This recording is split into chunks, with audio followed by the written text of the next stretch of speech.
입시 쪽에 봤을 때는 비중 있게 받아들일 수밖에 없는 과학의 발전에 악영향을 끼치는 문제라고 생각합니다. 다른 직업군에 대한 관심이 적어질 수밖에 없었다.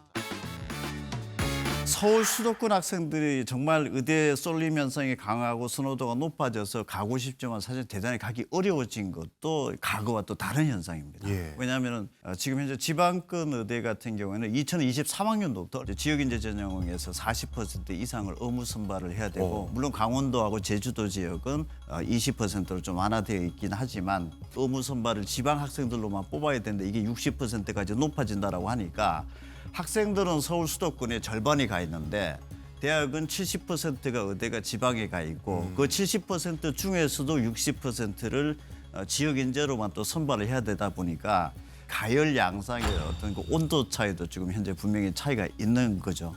지역 인재를 많이 뽑는다고 하니까 중학교 때부터는 또 지방으로 가야 또 이런 그 지역 인재 전형의 기회가 주어지는 거니까 그런 쪽의 고민도 지금 실제 본격화되고 있다 이렇게도 볼 수 있습니다. 역으로 지방으로 이사를 간 거예요. 대치동이나 서울로 이사를 와서 학원을 잘 보내려고 하는 것이 아니라 의대 정원 지방에서 늘리니까 지방으로 유학을 간다. 그런 상황이 있다는 말씀이시네요. 그렇죠. 그래서 고등학교는 그 해당 지역에 있으면 그 해당 지역에 있는 대학의 의대 지역인재 전형에 지원 기회가 부여되고 그러면 들어갈 수 있는 확률이 대단히 높아질 수 있는 거기 때문에 부추기고 선동을 하고 이런 의미를 떠나서 팩트적으로 봤을 때는 사실 한번 고민을 해볼 수 있는 상황인 거죠. 거기서 한 말씀만 좀 드리면, 그러니까 우리가 나를 진료해 줄 의사가 내가 응급 환자인데 내 옆에 있지 않고 저기 어디 서울의 안병원이나 성병원이나 서울대 병원에 있어봐야 소용이 없습니다. 그러니까 의료 서비스는 내가 사는 곳에서 받을 수 있어야 되기 때문에 그렇죠. 우리 지역에서 일할 의사를 만들어내는 게 우수한 의사를 만들어내는 것 못지않게 중요한 과제이거든요. 그런데 지금 일반적으로 지방 대학생들이 대학 졸업하고 나면 다 수도권으로 간다. 누가 지방에 남겠냐 이렇게 얘기를 하는데 지방 대학생의 절반 가까이가 수도권 출신 학생입니다. 그러니까 지방 대학들이 그냥 성적만 가지고 맞아요. 뽑으니까 네. 성적이 우수한 수도권 학생 출신들이 많이 뽑히는 거죠. 근데 그 학생들은 졸업하면 어떻게 되느냐? 거의 대부분 그냥 다 수도권으로 돌아갑니다. 예. 그렇죠. 근데 지방 출신 학생들이 지방 의대에서 교육을 받은 경우 대략 한 60~70%는 그 지방에 남습니다.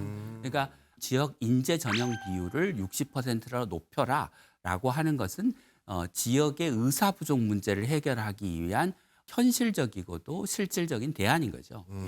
그거를 차별이라고 보거나 그렇게 해서 뽑은 학생들이 우수한 의사가 못 될 거라고 생각하는 거는 좀 지나친 편견이다 이런 말씀을 드리고 싶습니다. 네. 네. 그럼 교수님, 단순히 절대적인 숫자를 늘리는 것 못지않게 중요해 보이는 게 필수 의료 과목과 의료 소외 지역에 대한 의사 확충.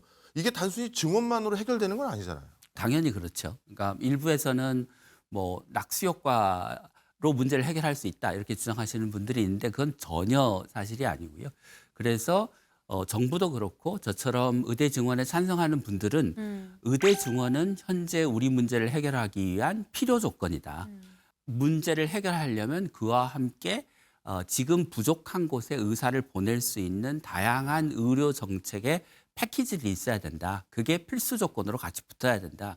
이렇게 말씀을 드렸고요. 그다음에 그래서 이제 정부가 굉장히 포괄적인 필수 의료 대책이라고 하는 걸 내놨고 정부가 향후 5년 동안 10조 원의 건강보험 재정을 추가적으로 투입해서 필수 의료 분야의 문제를 해결하겠다라고 하는 큰 결단을 내려놓은 상태입니다. 물론 이제 그 대책이 아직까지는 좀 구체성이 부족하고 보완이 필요하긴 하지만 그 대책을 기반으로 해서 정말 좋은 정책을 만들어 나가면 의대 정원 증원과 함께 시너지를 내면서 우리가 지금 안고 있는 문제들을 해결해 나갈 수 있을 것이라고 생각합니다. 네. 현재 입시 시장에서는 직접적으로 이런 변화를 체감하고 계세요?